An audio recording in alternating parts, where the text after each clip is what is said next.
We got new microphones here, so we got to get used to these. Okay, first on the agenda would be minutes and claims. Mr. Auditor? I'd like to get approval for the minutes for January 28th of 2025. Motion to approve the minutes. Second? All in favor? Aye. Aye. Should say that Commissioner Schweitzer is in Indianapolis for the next couple of days at the State House. So just Mike and I this morning. Okay. Payroll docket, need approval for that. For January 17th, 2025 through January 31 of 2025 in the amount of $1,417,946,000.66.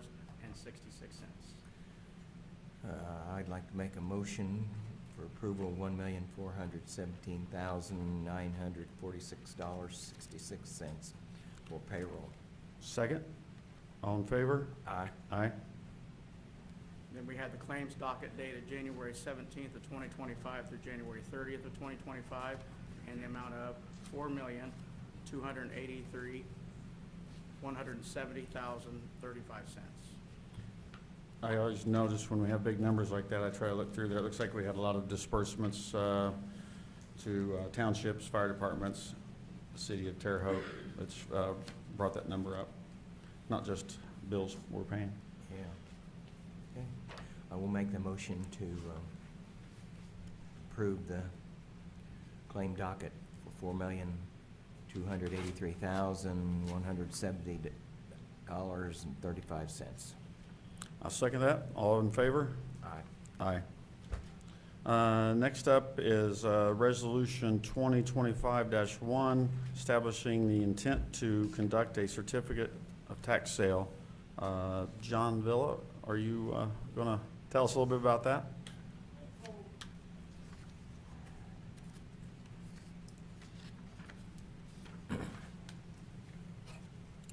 Yes, hi. Morning. Good morning, John. I had the opportunity in a while, because, yeah, that's a little high. Okay. Because we haven't gone out and had an actual live tax sale, certificate sale.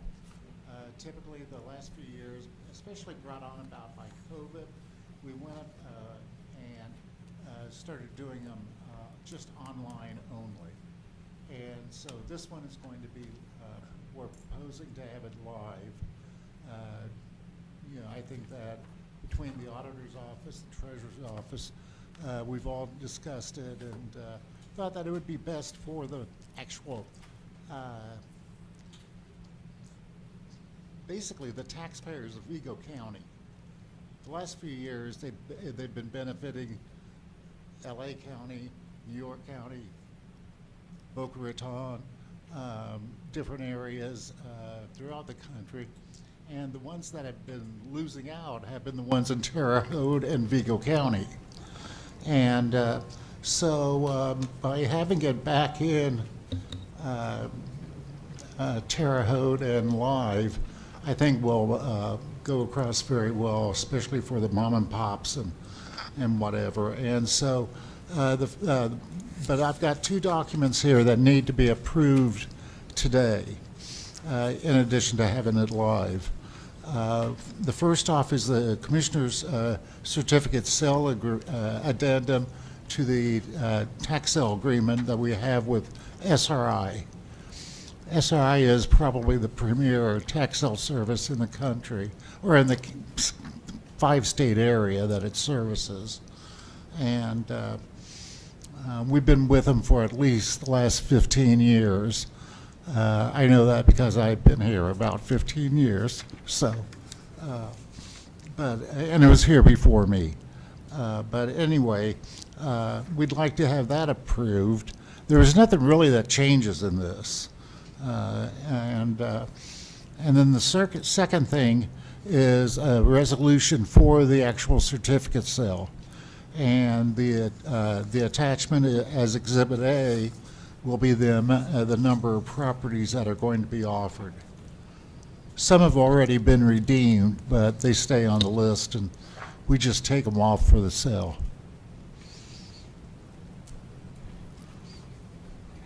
And if you have any questions, obviously, that's what we're here for.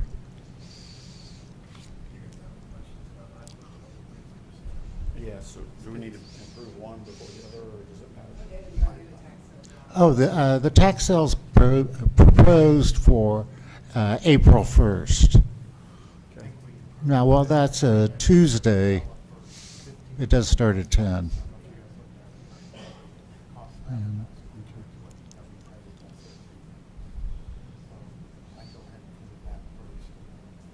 Okay, so it looks like right now there's like 3,771,000 that are on the rolls that we will try to sell, or some may have already been taken care of, like you say. Right. Correct. That'd be great. Entertain a motion. All right. Well, we make a motion to adopt this resolution 2025-1 for establishing the intent to conduct a commissioner's sale to sell tax certificates for properties that are severely delinquent in payment of property taxes. Second? All in favor? Aye. Aye. All righty. Okay. We need to adopt the... Yes. Okay. All right, I make a motion to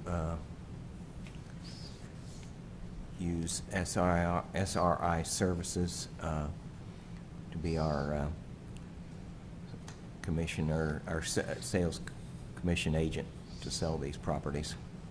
I second that motion. All in favor? Aye. Aye. Thank you, John. Thank you.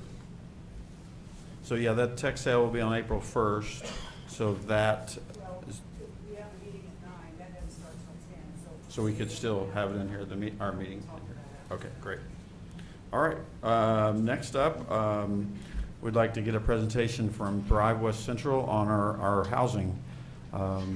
Last year, the commissioners and the council awarded $5 million in ARPA money to address our housing crisis in the area, and we'd like to, you're going to give us an update on where we're at. And we have Ryan Keller and Julie Hart and whoever else you may have. The floor is Michelle yours. Barrett's with us. Ryan, you should have got this to us earlier. We could have put it on the screen. I will do that next time.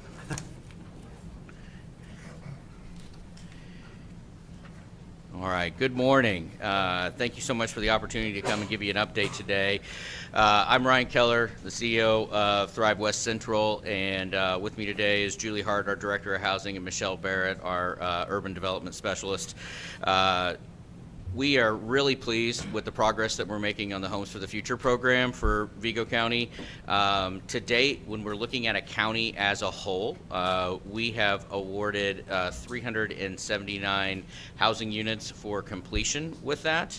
And we have about 2.6 million left in uncommitted funds for the county. So altogether, I think we're making really great progress. We have several builders who have come and said they have additional projects that they're going to be presenting over the next several months, so about the next 4 months, and we look for the majority of that 2.6 million to be completely earmarked and awarded to builders for more housing projects, probably by July to early August this year. And so these funds have to be expended by the end of 2026. Projects need to be done. We have in there that the projects need to be finished up by September 30th of 2026, so that way it gives us a quarter to close everything out, make sure we're in compliance with the grant. And it looks like we'll be right on target with everything that we're trying to do. We do have about $1 million committed for pre-site development on special projects out into the county where we're looking with strategic builders and other partners to do housing subdivisions out in the county. The challenge with our county, just like it is with any county in Indiana, is the access to utilities. As the further you go out, we might have water, but we don't have sewer, or we have, we may not have either of those. And so it makes it a little bit more challenging, a little bit more costly to run that infrastructure out there. So what you see is kind of a stair-step method where you build off of that municipal infrastructure slowly over time and spread that out into the county. And that's exactly what we're seeing here in Vigo County happen as well. So little by little, developers are taking on that risk and extending water mains and sending sewer lines out with developments and eventually stretching that infrastructure out. So all in all, I think we're doing a fantastic job. We have, for the county, captured a new market value with the little over $3 million of public dollars used. We've captured almost $95 million. So to be exact, $94,464,560 is what the market value is of what we have captured. And we've done a conservative market value when you're looking at apartment complexes, where we capture that is 1.25% of over what the cost is to build. Some market analysis yield that up much higher, but we take a very conservative approach with this. So as you look at how you're going to recoup this $5 million investment in property taxes and income taxes over the years to come, you will benefit exponentially on what that $5 million investment has been. What questions do you have specifically about the program, and how can I answer anything you may have? According to this, 285 units within the city and 94 in the county. Correct. Okay. Yep. Out of the county, if we look at just the county alone, where we're looking outside of the city limits, you've done 94 units and you've captured 26 million in private investment. But the great thing about the county is that you're think about it kind of as you're a parent, and all the municipalities within it are your children. So you benefit from all of their success. So when we think about Vigo County, you're benefiting from every single property that's going in here, whether it's in a city, it's in a town, it's anywhere, in an unincorporated area, you get a benefit. And so that's how we capture it for you as Vigo County. Yeah. Okay. All right. Do you have any? Is there any utility expansion, large scale utility expansion you're aware of? So most of these projects, if they're in the county, is going to have some sort of utility expansion. Usually, you don't have what we're seeing. We don't have both utilities, water and sewer, running right next to it. So there's one subdivision that is expanding some utilities out along Davis, and that is I can't remember the name of what's the name of the project? Harmony Acres, and that's where it's going to be just in between the two different sets of railroad tracks on East Davis there. They will be bringing utility expansion from one direction or another. It looks like it's going to come from the east and bring it down along there. There's several other projects all throughout the county where they're putting in water mains and running, they may be doing septic, but they're going to be doing water utility expansions that way. So we are seeing that infrastructure continue to get stretched out, which is what we want to see. Okay. It is a little bit challenging in the state of Indiana, just how that how the private developer has to make the investment in the utility, and then they get to own it for a while, and then they turn it over to Indiana American Water through that. And so what we found is we're slowly becoming very knowledgeable about how that process works and how we can better de-risk that for the private sector on that huge upfront cost. And so a lot of this infrastructure money has really been a blessing to those developers, and it's allowed them to make that decision a little bit easier by having this to kind of come along and pair with it. Well, that's important because as Mark and I have gotten into this office, we find a lot of developments that have some needs that weren't met when they were developed. Yeah, absolutely. And I think this money in this investment has really gone a long way to helping those developers take that kind of risk. Yeah. You know, That's what I was hoping. it's a huge risk when you really think about how much capital you're going to be expelling up front just to do the infrastructure costs before you even get a house there. And then once you get a house there, then you still have to sell it, and you got to sell it for more than what you have in it. So that's a pretty risky endeavor, and that's really the best way I think to think about this kind of investment. Is it really truly is a good public-private partnership between Vigo County and the private businesses in a way to mitigate that risk for them a little bit on that infrastructure side. So Yeah, my background is the housing industry, and my previous job for 28 years. And I know how hard it is to make those investments. And so I think this is helping. I know you touched on a little bit, you know, the city has more available lots, infrastructure and things like that, which is, you know, I know several of us have been looking for a catalyst site in the county. It's not easy for numerous reasons, trying to find somebody that wants to sell, trying to find somebody or a place where you can get utilities also. Any other leads on anything like that on a catalyst site in the county? So I think we're still following up on the one that is out there kind of near the airport, along that corridor right there, because that's not a very far extension. We do have some utilities out there that are going out to the airport, and so it's a shorter stretch to extend it. Plus we have Sealyville utilities that come in from the east side as well. So in that corridor is where we're kind of looking for a Vigo County, I think, catalyst site out in there. And so right now it's just working with the landowners to hopefully be able to bridge that gap of willingness to sell to willingness to see development out in that area. So I think it's progressing, and look for additional meetings to come up here in the month of February, and we'll be able to pull all of our partners in and hopefully sit down and come up with a really good proposal that will work and pair a great developer with a landowner who wants to see this kind of development happen.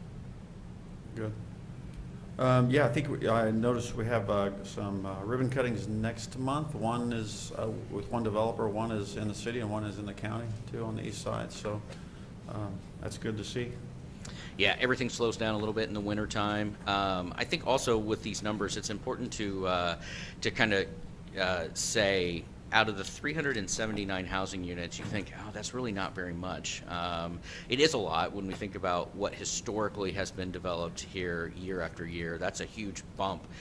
And when we factor in these numbers, we're only factoring in the actual amount on the application that the builders come to ask for assistance with. So, for example, there's a really great townhouse subdivision coming in off of Holman and Fruit Ridge there, and they came in with 40 housing units with a $245,000 award. So that's reflected in this total, those 40 housing units. However, that's part of really a plan for 102 housing units. So we don't capture that other 62 until they get built. Because what if something happens, market forces change, and they never build them? We don't want to artificially inflate our numbers. We're really just focusing on what has been awarded with those initial things. All of our projects, for the most part, I will say probably 90% to 85%, what is awarded is a piece of something greater. And so we really have much larger numbers, or we will have much larger numbers as the years come. We'll be able to capture that a little bit later. But this money will continue, or this investment will continue to compound time over time over time in with what we're doing here. So that's sometimes missed in this, and I know that I've spoke with the mayor and other elected officials about this.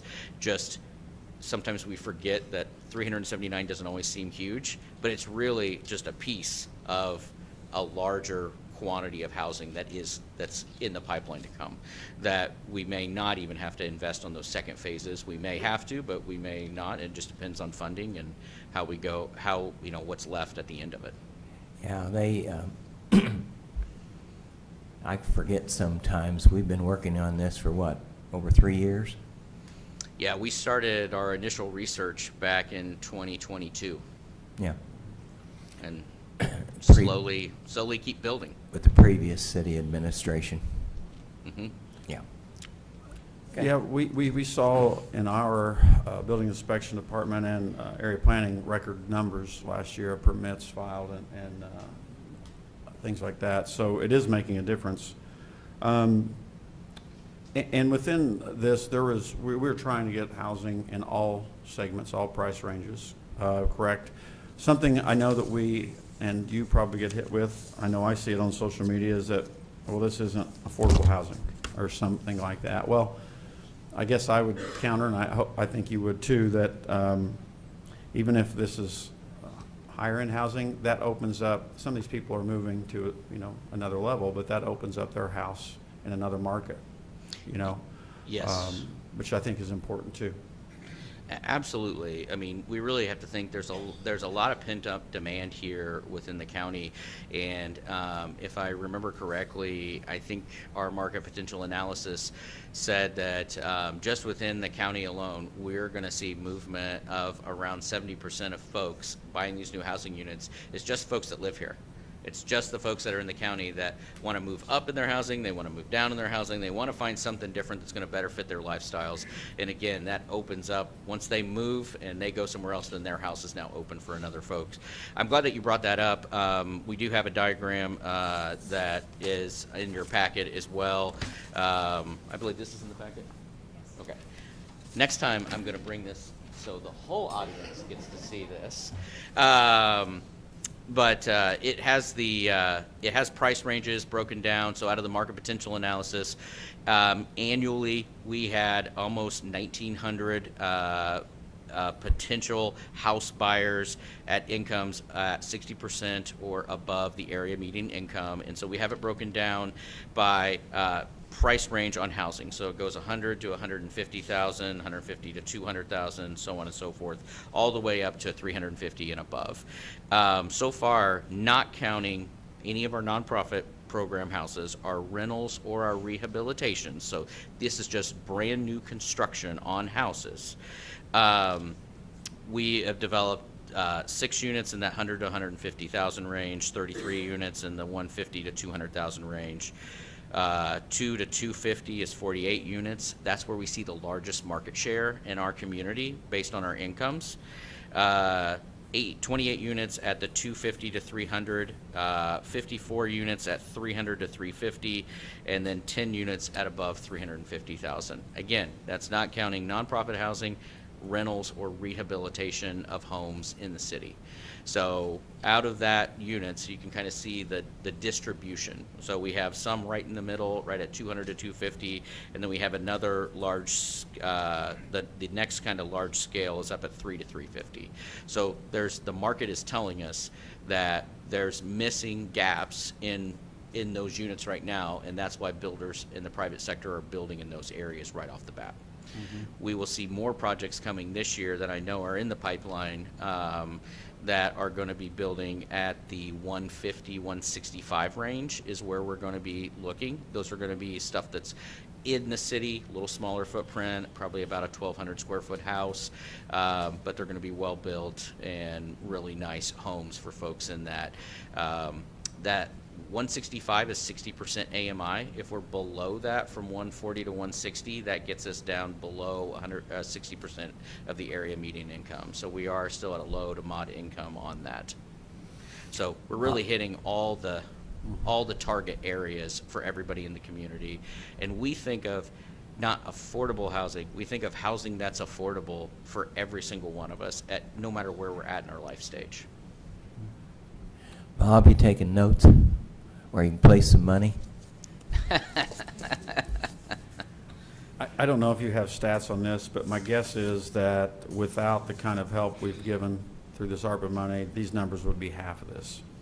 I know there were not builders lining up to build new homes. Yes, I would say based on historical trends, it would have been less than half. You would have been somewhere around 30% of what we see here at best, based on historical trends.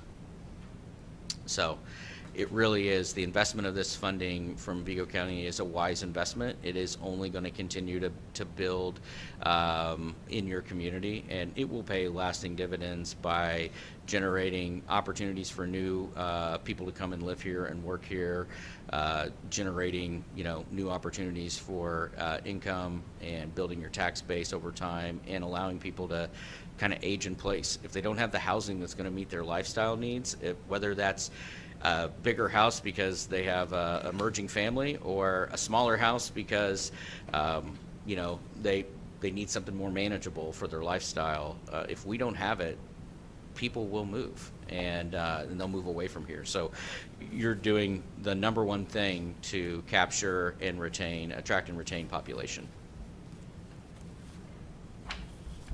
Okay, well, thank you guys for coming. Thank you Good so much. We information. really Welcome back appreciate the anytime. partnership. Ryan, We will Julie, be thank- back in a few months, and the next quarter, and we'll give another update next time on the screens. Okay. Yeah, Be great. well, these are good things, and we need to have you in here probably once a quarter or something, maybe even just for an update. Absolutely, absolutely. And if I may give a selfish plug, Thrive does a lot more than just housing. So Area Agency on Aging, Economic Development District, and we're doing rural transit for the region and transportation planning. So I know we work with the county in a lot of different ways. It's not just with housing. So we really appreciate the opportunity all across the board. And we have a ton of partners throughout the community and throughout the region that we work with. And So how many thank you. counties are you servicing now? So in our Economic Development District, we've branched out. We do 7 counties now. In transportation planning and transportation data collection work, we do 13. And in in housing, we've been consulting with other counties outside of this region, but I've been slow to do that just because I want us to get our bases set first. So we're working with 9 other counties in with that, and with Area Agency on Aging stuff, we do things statewide on all sorts of initiatives. So we're broad. Okay, thank you. Thank you guys so much. We appreciate it. Next up, we have public comment. I know I talked to Mr. Hunter and Mr. Murray last week about maybe giving us an update on the Taxpayer Association. If you guys would like to do that, be great. I still call Mr. Murray. He was my basketball coach back in 9th grade or 8th grade, I think. And I call all my teachers still Mr. or Mrs. So You were pretty good, as I recall. One of Yeah. my favorites. thank you. I am Bob Murray. I'm the Executive Director of the Taxpayer Association of Vigo County. We've been in existence since 1936, and the rumor that I was involved in the beginning is not true. This used to be a full-time position, but technology has made it a lot easier to know what's going on in local government. And City and County Council, School Board, the commissioners, meetings are now filmed. Websites and the Indiana Gateway are also good sources of information. This is a part-time gig for me. Jim Hunter and I attend many of the local board meetings. For example, the Sanitary Board, which meets at 10 o'clock today, the City and County Redevelopment Boards, the Airport Board, the City and County Park Boards, Terrell Board of Public Works. Howard Greninger of the Terrell Tribune used to attend many of these meetings, but since he retired, the paper did not replace him. Jim and I are often the only members of the public that attend these meetings. At least they know that someone is watching. You all remember the furor over the $60-some million jail. The Sanitary Board approved a $90 million contract for a new lift station and ancillary equipment without a reporter in sight. We also have monthly meetings where we invite as guests folks who are usually elected officials or key people in local government. The purpose is to stay abreast of what's going on and to give our members an idea of what the position entails so they can better determine if a candidate is qualified. I'm prejudiced, but I think I'm a good fit for this position. I'm a CPA. I've spent 35 years in business administration at ISU, helped develop local and state budget requests, bought over 300 properties to expand the campus, close streets within the campus, was involved with all new construction and major remodeling projects for 30 years, everything from picking the architects to contract administration and selling the bonds to fund the projects. So I'm familiar with government fund accounting, which is really not much fun at all. I also spent 14 years as president of the Terre Haute Board of Public Works. So now you know why these two old guys keep showing up at your meetings. I appreciate it. Before you sit down, so your meetings are on Wednesdays. Which Wednesday? Of the Fourth Wednesday of the month, and our March guest is going to be Mr. Mark Klinkenberg, who I think some of you know. Our January meeting that we just had was Mayor Sackman. But we have future meetings are with Greg Good, our state senator, Derek Bell, the sheriff. But I started having, when I took over this thing reluctantly in my old age, I started having these monthly meetings with bringing in guest speakers, and my intent was to try to educate our membership in what a position entailed so they could give a little better thought when they're coming around to voting for somebody, whether that person is qualified for that position. And you know, we've been through quite a few, and I think it makes a difference. What time and where are the meetings? Pardon me? I said, what time and where are the meetings? We meet the fourth Wednesday of the month at Thompson Thrift Motorsports. They have a large conference room that they've allowed us to use. And we meet at noon. Anybody's welcome, right? Sure, anybody's welcome. And I'm always open for anybody that wants to join us also. Membership. Individual memberships are only $40 a year, so if you're interested, give me a call. Okay, thank you, Ms. Murray. Mr. Hunter? All right, any other public comment?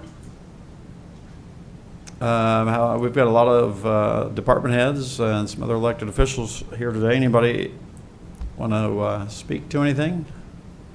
Mr. Grossman, I see you're right back there. You've been pretty busy the last week or so, a couple weeks at Prairie Creek Park. You want to tell us about what's coming up Saturday?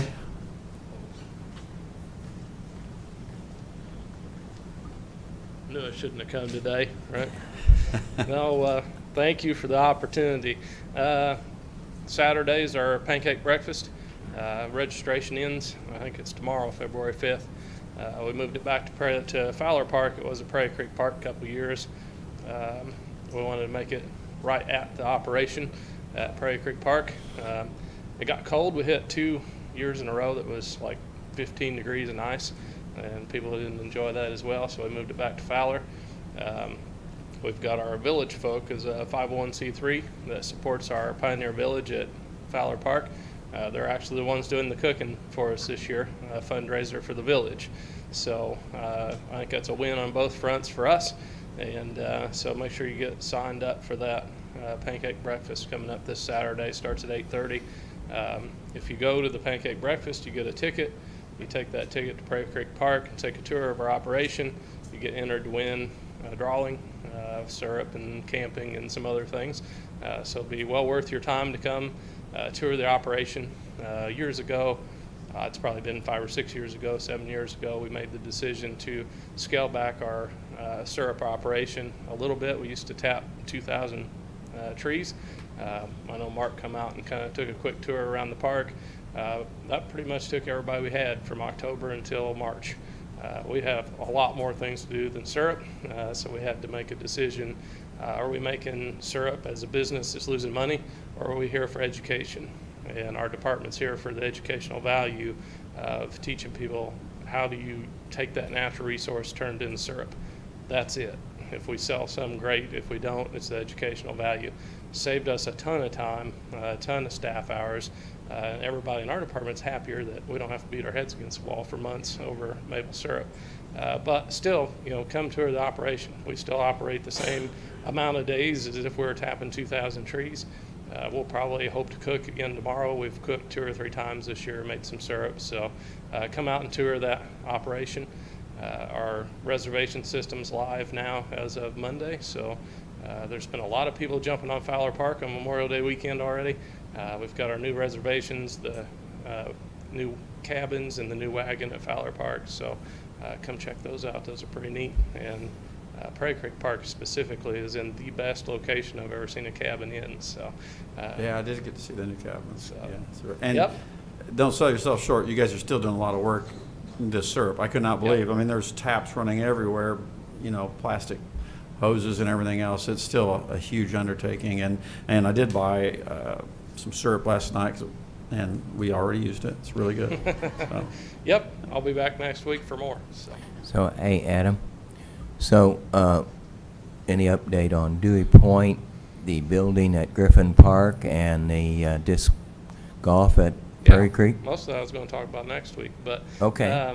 the Overlook, You we're wanna still waiting save on it? permits, so I may be talking to a couple of people about that. I'm a little disappointed in the speed of the state, but as soon as we get permits, I mean, he's ready to build scaffolding, get started yesterday. Dewey Point Overlook there. Starting on our football field today, moving some trees and fencing out of the way there in Dresser. The disc golf, we're applying for a grant for $50,000. Prairie Creek Park's disc golf course will be done as soon as our skid steer gets fixed. Then Fowler Park's world-renowned disc golf course will be coming soon, and that's what most of that grant money is going to go towards. We've also got some gold level sponsors already for that course. Griffin Bike Park's building. The health department has helped us out significantly in changing the lives of our youth and trying to get people out and active. We had 3 very successful programs last year that Rich did that brought families in, taught them healthy ways to cook, sent those items home with them so they could cook it at home, and then got them on bikes at the end of that program. It was booked within, I don't know, like a couple hours of releasing the dates. So we're going to continue on with those kind of programs. We've got bikes now that underprivileged youth can come get on. It doesn't cost them a thing. They can come grab one of those bikes, ride at the park, and really launch that youth programming we've been trying to do, especially for those underprivileged youth that don't have that opportunity. You wouldn't believe how many people don't even know how to ride a bike that are youth in our community. So we were over, just like any good building project, to come in over what we were hoping. We've punched that down to 28,000 now. So we're going to make it happen if our department absorbs it, or if we find those donors in between. Either way, it's going to happen. So we expect to start moving some dirt out there here pretty shortly. okay. We still expect you back next week. All right. With PowerPoint and Are everything. you sure? Yeah. That was pretty much the highlights. Nah, but you need to slow down next week. So yeah. Okay. It's all good. All Thank right. you. Thank you. Anybody else? Commissioner Morris, you got anything? Nope. See you at 10 o'clock Saturday. Get my pancakes. All right, we'll stand in recess. Thank you.